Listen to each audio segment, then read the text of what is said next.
दोस्तों, क्या आपने कभी एक पल के लिए ये सोचा है कि आजकल के लोग किस तरह से अपना जीवन बिता रहे हैं? किसी को मजबूरी में अपनों से दूर रहना पड़ता है, तो कोई ऐसा भी व्यक्ति आपको मिलेगा जो अपनी खुशी से, अपनी मर्जी से अपनों से दूर रहना पसंद करता है। और जो लोग अपनी मर्जी से, अपनी खुशी से अकेले रहते हैं, अकेले रहकर अपने काम पर ध्यान देते हैं, उनके अंदर आपको कई सारे ऐसे गुण मिल जाएंगे जिन गुणों के कारण वो एक न एक दिन अवश्य ही सफल हो जाएंगे। ऐसे लोग अपने जीवन में बहुत ही जल्द बहुत कुछ हासिल कर लेते हैं। वहीं पर दूसरी तरफ कुछ ऐसे लोग होते हैं जो कभी भी अपनों से दूर नहीं रहना पसंद करते। यदि उन्हें आप कुछ पलों के लिए भी उनके अपनों से दूर कर देंगे तो उन्हें लगेगा मानो उन्होंने अपना पूरा जीवन अंधेरे में बिताया है, किसी काल कोठरी में बिताया है। और ऐसे ही लोग जीवन भर इस भाग दौड़ वाली जिंदगी में लगे रहते हैं, कभी अच्छी नौकरी पाने के लिए, तो कभी अधिक धन कमाने के लिए, तो कभी अच्छी उपाधि पाने के लिए। इनका मन इन्हीं सारी चीजों में उलझा रहता है, जिस कारण ये कभी भी अकेला रहना पसंद नहीं करते और ना ही ये कभी अपने जीवन में कोई बड़ी उपाधि हासिल कर पाते हैं, क्योंकि ये कभी भी खुद को समय नहीं देते। और खुद को समय ना देने के कारण ये कभी भी अपने आप को पहचान नहीं पाते और अपना पूरा जीवन इसी तरह से व्यर्थ कर देते हैं। और जब इनका समय हाथ से गुजर जाता है और जब इनका अंतिम समय इनके निकट आ जाता है, तब ऐसे लोग ये सोचने में लग जाते हैं कि काश हमने अपने लिए कुछ समय निकाला होता, अपने आप को जानने की कोशिश की होती, तो शायद आज ऐसे दिन ना आते। लेकिन एकांत में रहना एक कला है और इसे सीखना आपके लिए अत्यधिक आवश्यक है। यह आपको आप ही के बारे में और अधिक जानने में आपकी मदद करती है।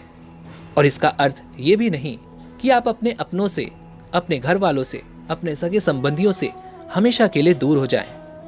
आज की इस कहानी के माध्यम से हम यही जानने वाले हैं कि एकांत में रहकर आप अपने आप को किस तरह से जान सकते हैं, समझ सकते हैं और अपने आने वाले भविष्य में आप अपनी मान, प्रतिष्ठा, सम्मान सभी को बहुमूल्य मात्रा में बढ़ा सकते हैं। तो आज की कहानी आप सभी के लिए बहुत ही महत्वपूर्ण होगी, तो आज की इस कहानी के अंत तक अवश्य बने रहिएगा।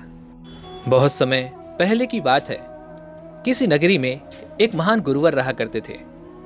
उनके कई शिष्य थे और वह बहुत ही आत्मज्ञानी भी थे। एक दिन उन गुरुवर के पास एक व्यक्ति दौड़ा दौड़ा चला आया और उन गुरुवर को प्रणाम करके वह व्यक्ति कहता है, हे गुरुवर, मेरे जीवन में इतना अंधकार क्यों है? मेरे जीवन में दुख का कारण क्या है? मैं हमेशा दुखों से घिरा रहता हूं। यह दुख मुझे हमेशा परेशान करते रहते हैं। आखिर इसका क्या कारण है और इसका क्या उपाय है? क्या आप मुझे बता सकते हैं? इस पर वह गुरुवर कहते हैं, बेटा, हम अपने आसपास की चीजों से इतना जुड़ जाते हैं, उन चीजों को इस तरह से पकड़ लेते हैं कि जब हमसे वो चीजें बिछड़ती हैं तो हमें दुख होता है, लेकिन हम उन्हें छोड़ भी नहीं पाते, जिस कारण हम उनके पीछे लगे रहते हैं और हमारे पूरे जीवन भर यही हमारे दुख का मूल कारण बना रहता है। वह व्यक्ति उन गुरुवर के मुख से ये सारी बातें सुनकर उन गुरुवर को प्रणाम करता है और वहां से जाने लगता है। उसे लगता है कि गुरुवर ने उसकी समस्या का समाधान दे दिया है।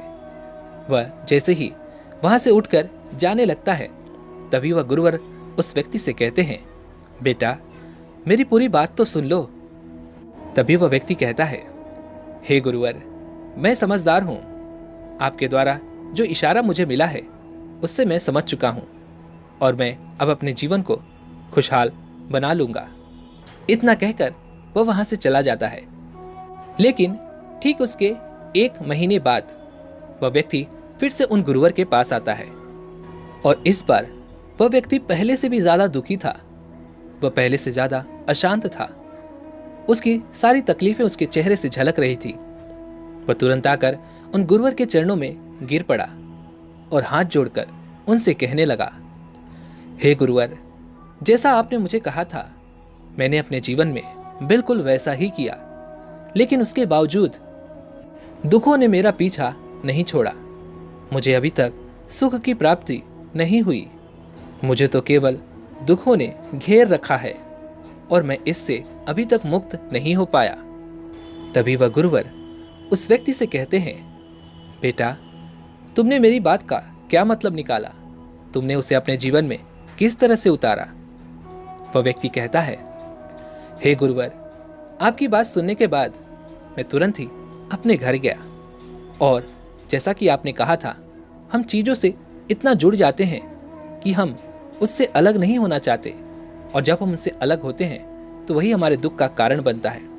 इसलिए मैंने अपने घर वालों को, अपने सगे संबंधियों को, अपने मित्रों को छोड़ दिया और कुछ दिनों के लिए अलग रहने चला गया।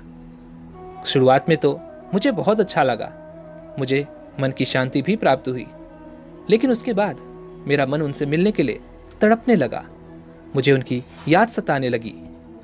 मुझे अपने माता पिता, पत्नी, बच्चे, मित्र और यहाँ तक कि अपने शत्रुओं की भी याद आने लगी। इतना दुख तो मैंने आज तक अपने जीवन में नहीं देखा था। जब मैं उनके पास था तब भी मैं इतना दुखी नहीं था जितना मैं उनसे दूर होकर दुखी हो गया हूँ।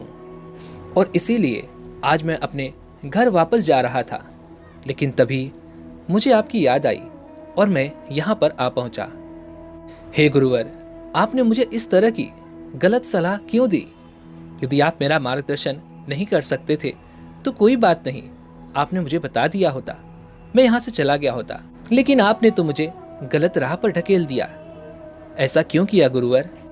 उस व्यक्ति की ये सारी बातें सुनकर वह गुरुवर मुस्कुराए और उस व्यक्ति से कहते हैं, बेटा, तुम अपने परिवार, अपने माता पिता, पत्नी, बच्चों, अपने मित्रों और अपने सगे संबंधियों को छोड़कर भाग रहे थे, और यह तुम्हारी एक गलत फहमी ही थी कि तुम्हें लग रहा था कि तुम उन्हें छोड़ चुके हो और तुम उनसे दूर जा रहे हो, लेकिन वास्तविकता तो यही थी कि तुम उनके साथ ही थे और उन्हें साथ लेकर ही जा रहे थे।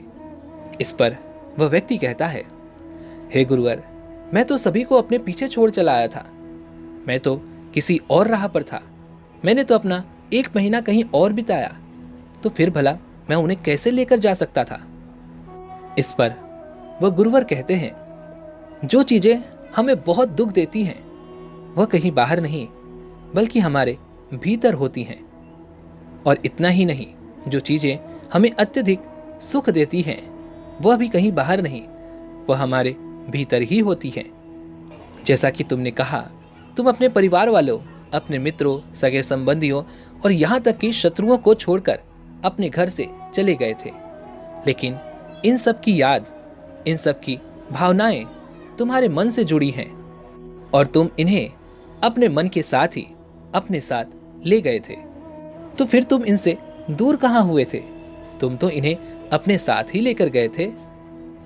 जब कोई भी वस्तु या कोई भी चीज हमारे करीब होती है, लेकिन वह हमें जब कोई दुख पहुंचाती है तो वह दुख तो होता है, लेकिन उसका एहसास हमें बहुत कम होता है। और जब हम किसी चीज़ से, किसी वस्तु से दूर होते हैं और जब वह चीज़ हमें छोड़कर जाती है तो उसका एहसास हमें अत्यधिक लगता है, जिस कारण हम उसे पाने का प्रयास करने लगते हैं, और इसी कारण ये सारी चीज़ें हमें अत्यधिक दुख पहुंचाती हैं, जैसा कि इस समय तुम महसूस कर रहे हो। इस पर वह व्यक्ति कहता है, हे गुरुवर, तो फिर मैं क्या करूं? चीज़ों के साथ रहूं तब भी मुझे दुख होता है, और किसी के साथ ना रहूं तब भी मुझे ही दुख उठाना है। तो क्या मैं इस जीवन में केवल दुख उठाने के लिए आया हूं? इस पर वह गुरुवर हंसने लगे और उस व्यक्ति से कहते हैं, बेटा, जो तुमने अभी कहा वह बिल्कुल सत्य है। हम यहाँ पर केवल दुख उठाने के लिए ही जन्म लेते हैं, लेकिन उसी के साथ में यह भी सत्य है कि जो दुख तुम उठा रहे हो उसके बाद तुम्हें सुख भी अवश्य मिलेगा। इसी प्रकार सुख और दुख, यानी कि सुख के बाद दुख और दुख के बाद सुख, यह प्रक्रिया ऐसे ही चलती रहती है। जिन चीज़ों से हमें लगता है कि हमें दुख पहुंचेगा, हम उससे दूर भागने की कोशिश करते हैं, लेकिन वह हमारे लिए सुख का कारण बनती है। वहीं पर जिन चीज़ों से हम अत्यधिक जुड़ जाते हैं, जिनसे हमारा अत्यधिक लगाव हो जाता है, वही चीज़ें जब हमें छोड़ देती हैं तो वह हमारे लिए दुख का कारण बनती हैं। इस पर वह व्यक्ति कहता है, हे गुरुवर, आखिर इस सुख और दुख के मायाजाल से निकलने का कोई तो उपाय होगा, कोई तो ऐसा रास्ता होगा जो हमें इस सुख और दुख के मायाजाल से मुक्त करा सके। तभी वह गुरुवर एक बार फिर से मुस्कुराए और उस व्यक्ति से कहा, बेटा, इसका एकमात्र उपाय है, लेकिन इसे अपने जीवन में उतारना तुम्हारे लिए थोड़ा सा कठिन होगा। वह व्यक्ति कहता है, हे गुरुवर, वह कौन सा उपाय है, मुझे बताइए, मैं उसे अपने जीवन में अवश्य उतारूंगा। तभी वह गुरुवर कहते हैं, बेटा, यदि तुम इस दुनिया में रहना चाहते हो, इन सबके साथ अपना समय बिताना चाहते हो, तो तुम्हें एक काम अवश्य करना होगा। तुम इस संसार में अपना जीवन इस तरह से बिताओ मानो इस संसार में तुम अकेले हो।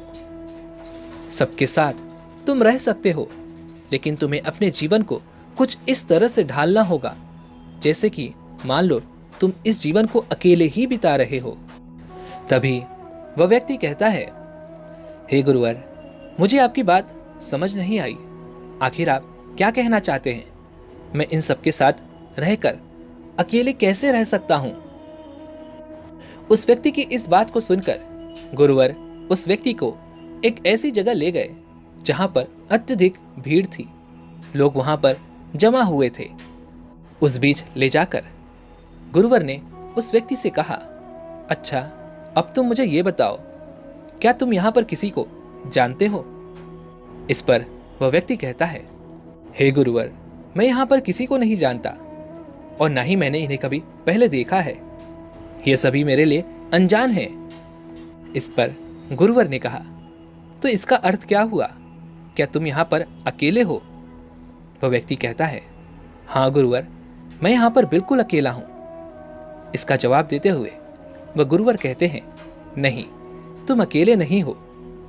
तुम्हारे मन में अभी भी कुछ ऐसा चल रहा है जो तुम मुझे बता नहीं रहे हो। गुरुवर की इस बात को सुनकर वह व्यक्ति उन गुरुवर से कहता है, हे गुरुवर, मेरे मन में बस यही चल रहा है कि मैं कितनी जल्दी अपने घर वापस लौट जाऊं, अपने माता पिता, अपने सगे संबंधियों और अपने मित्रों से मिल पाऊं। मेरे मन में यही सारी उथल पुथल मची हुई है। मैं जल्द से जल्द उन सभी से मिलना चाहता हूं। तभी वह गुरुवर उस व्यक्ति से कहते हैं, अच्छा ठीक है, लेकिन अभी के लिए तुम ये सारी बातें भूल जाओ और अपनी आंखें बंद करो और अपना पूरा ध्यान यहां पर होने वाली आवाज पर केंद्रित करो। उस व्यक्ति ने उन गुरुवर की बात मान ली और उसने आंखें बंद की और अपना पूरा ध्यान वहां पर हो रही आवाज पर केंद्रित किया और तब उसने पाया कि वह इस भीड़ में पूरी तरह से अकेला है। वह एकदम एकांत महसूस कर पा रहा था। सभी आवाजें जो उसे सुनाई दे रही थीं, उन आवाजों का उसके जीवन में कोई अर्थ नहीं था। उसने इस अकेलेपन को काफी देर तक महसूस किया। उसके बाद उसने अपनी आंखें खोली और उन गुरुवर से कहने लगा, हे गुरुवर, मैं यहां पर तो बिल्कुल अकेला हूं। सब हैं, पर मानो कुछ भी नहीं है। इस पर वह गुरुवर कहते हैं, बस इसी तरह से तुम सबके साथ रहकर भी अकेले रह सकते हो। अपने भीतर से तुम्हारे साथ में सब कोई होगा, लेकिन तुम्हारे भीतर अर्थात तुम्हारे मन में कोई ना हो। जो व्यक्ति अपने जीवन में इस सूत्र को अपना लेता है, वह अपने जीवन भर दुखों से मुक्त हो जाता है। वह जीवन भर खुशी और खुशहाल तौर पर जी पाता है, जिसे इस संसार की कोई भी चीज दुख नहीं पहुंचा सकती। वह इस संसार की हर चीज में आनंद की प्राप्ति करता है। आगे वह गुरुवर उस व्यक्ति से कहते हैं, महान सफलताएं अकेलेपन से ही शुरू होती हैं। अकेलापन ही हमें उनसे मिलवाता है। अपने अकेलेपन को अपनी कमजोरी ना समझें, नकारात्मक ना समझें, बल्कि इसे तो एकांत समझकर खुद को जानने का प्रयास करें। यह आपके जीवन में सकारात्मक बदलाव लाएगा। जब तुम एकांत महसूस करने लगोगे, एकांत तुम्हें पसंद आने लगेगा, तब तुम वास्तविकता में अपने आप को पहचानना जान सकोगे, अपने आप को भीतर से जान सकोगे। इसलिए अपने मन के भीतर की इस एकांत का सम्मान करो, क्योंकि वह तुम्हें वह ऊर्जा प्रदान करेगी जिससे तुम अपने जीवन के हर लक्ष्य को भी प्राप्त कर सकोगे।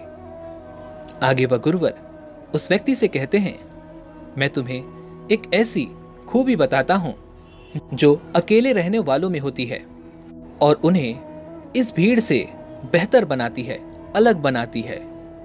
वह गुरुवर उस व्यक्ति को एकांत में रहने वाले लोगों की पहली खूबी बताते हुए कहते हैं, जो लोग एकांत में रहना पसंद करते हैं वे लोग अपने आप को और ज्यादा बेहतर ढंग से जान पाते हैं, समझ पाते हैं, जिससे वो और ज्यादा जागरूक होते हैं। खुद के प्रति, खुद के स्वभाव के प्रति, खुद के आचरण के प्रति वह अपने आप को और गहराई से जान पाते हैं। और ऐसा इसलिए होता है क्योंकि जब हम अकेले होते हैं तो हमारा अत्यधिक ध्यान हमारे ऊपर होता है और हमें शांत रहकर अपने ऊपर समय बिताने का समय मिल पाता है, हमें अपने बारे में सोचने का समय मिल पाता है।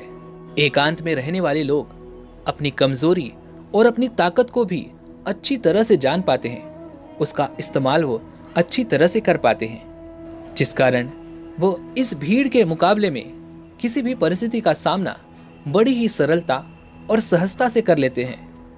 आगे वह गुरुवर उस व्यक्ति से कहते हैं, जो लोग अकेले रहते हैं उनके अंदर सकारात्मकता का भाव और भी ज्यादा तीव्र हो जाता है, वह सकारात्मक सोचने लग जाते हैं। और वहीं पर दूसरी तरफ हम में से अधिकांश लोग जब मिलते हैं तो वह किसी की तुलना करते हैं या फिर किसी से ईर्ष्या जताते हैं या फिर किसी की बुराई करना जानते हैं। घमंड, लालच, ऐसे ही अनेक विकार हमारे अंदर कूट कूट कर भरे होते हैं और फिर इंसान इन्हीं विचारों के साथ वापस लौट जाता है, काम करने लगता है। लेकिन यहाँ पर एक बात और समझने वाली ये है कि जो लोग एकांत में रहते हैं, ऐसा नहीं कि उनके मन में नकारात्मक विचार नहीं आते, बल्कि वो इन सभी विकारों को समझ पाते हैं, जान पाते हैं और इनसे अपनी दूरी बनाए रखने में वो कामयाब रहते हैं। क्योंकि जब भी वो अपना समय एकांत में बिताते हैं तो वह अपने आप को और बेहतर ढंग से समझ जाते हैं, अपने आप को और बेहतर ढंग से पहचान पाते हैं, जिससे वह अपने नकारात्मक विचारों पर अपना नियंत्रण भी कर पाते हैं, जिस कारण एकांत में रहने वाले लोग अत्यधिक सकारात्मक होते हैं। आगे वह गुरुवर एकांत में रहने वाले लोगों की तीसरी खूबी बताते हुए कहते हैं कि वह आत्मनिर्भर और नियमों का पालन करते हैं, क्योंकि अकेले रहने वाले लोगों को अपने ज्यादातर काम खुद से ही करना पसंद होते हैं, इसलिए ये दूसरों की तुलना में ज्यादा आत्मनिर्भर होते हैं। साथ ही ऐसे लोगों को दूसरों का काम भी पसंद नहीं आता और ये जो कुछ भी करना चाहते हैं यह खुद से ही करने का प्रयास करते हैं। यह किसी और पर भरोसा नहीं करते और ये अपने हर कार्य को अपने अंजाम तक पहुंचाने के लिए निरंतर कोशिश करते रहते हैं। और ऐसे लोग अपने काम को लेकर स्पष्ट होते हैं, इसलिए ऐसे लोग अपने कार्यों को अनुशासित ढंग से करते हैं ताकि उनके कार्यों में कोई भी विलंब ना पड़े। ऐसे लोग अपने समय की कदर करते हैं और दूसरों का समय भी उन्हें बर्बाद करना बिल्कुल नहीं पसंद। और अकेले रहने वाले लोग ही अपनी दिनचर्या को सही ढंग से अनुशासित कर पाते हैं और अपनी दिनचर्या का पालन कर पाते हैं। आगे वह गुरुवर उस व्यक्ति को अकेले रहने वाले लोगों की चौथी खासियत बताते हुए कहते हैं, ऐसे लोग किसी भी चीज के बारे में जब निर्णय लेते हैं तो उसके बारे में गहराई से सोच पाते हैं, उसे समझ पाते हैं, इसलिए उनके लिए हुए निर्णय अधिकांशतः सफल और सही होते हैं। और तुमने देखा भी होगा कि आजकल तुम्हें ऐसे कई सारे बड़े व्यापारी मिल जाएंगे, ऐसे कई सारे कवि मिल जाएंगे जो लोग अधिकांशतः अपना समय अकेले में बिताना पसंद करते हैं क्योंकि जब कोई व्यक्ति एकांत में रहता है और उसे एकांत में रहना पसंद होता है तो वह अपने साथ ज़्यादा समय बिता पाता है, अपने आप को अच्छे से जान पाता है और अपने अंदर की आवाज़ को सही ढंग से समझ और सुन पाता है। एकांत में रहकर किसी भी चीज़ के बारे में सही तरह से, सही ढंग से और काफ़ी बारीकी से उसके बारे में सोचा और समझा जा सकता है। आगे वह गुरुवर उस व्यक्ति को एकांत में रहने वाले लोगों की 5वीं खूबी बताते हुए कहते हैं, ऐसे लोग हमेशा आपको अलग तरह से देखने को मिलते हैं। इनका व्यक्तित्व बड़ा ही अलग ढंग का होता है। और वहीं पर दूसरी तरफ जिन्हें दूसरे लोगों के साथ रहना पसंद है वे कभी भी एकांत में नहीं रह पाते और ना ही उनका जो व्यक्तित्व होता है वो इतना प्रभावशाली होता है। ऐसे लोग चाहे कितना भी प्रयास कर लें लेकिन आसपास के रहने वाले लोगों का कुछ प्रभाव उनके अंदर पड़ ही जाता है।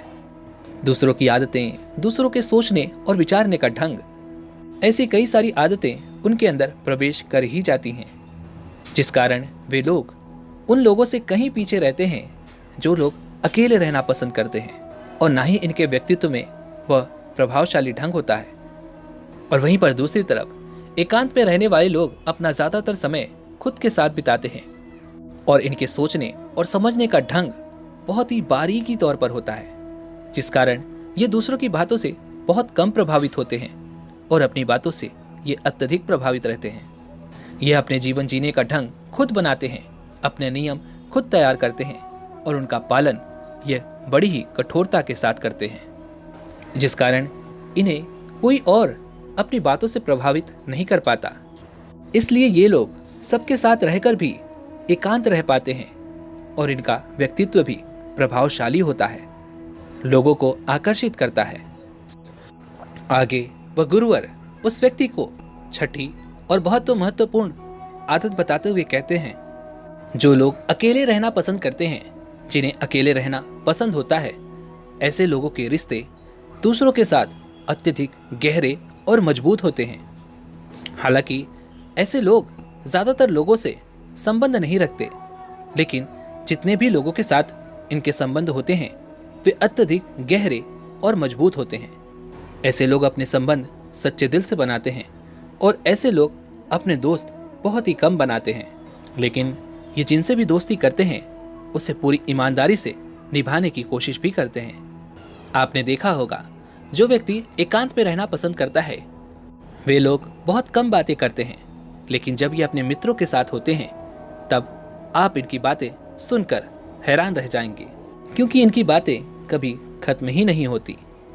ऐसे लोग अपने मित्रों को अपना सब कुछ मान लेते हैं और उनके साथ खुलकर बातें करते हैं, हंसते हैं और अपना समय बिताते हैं।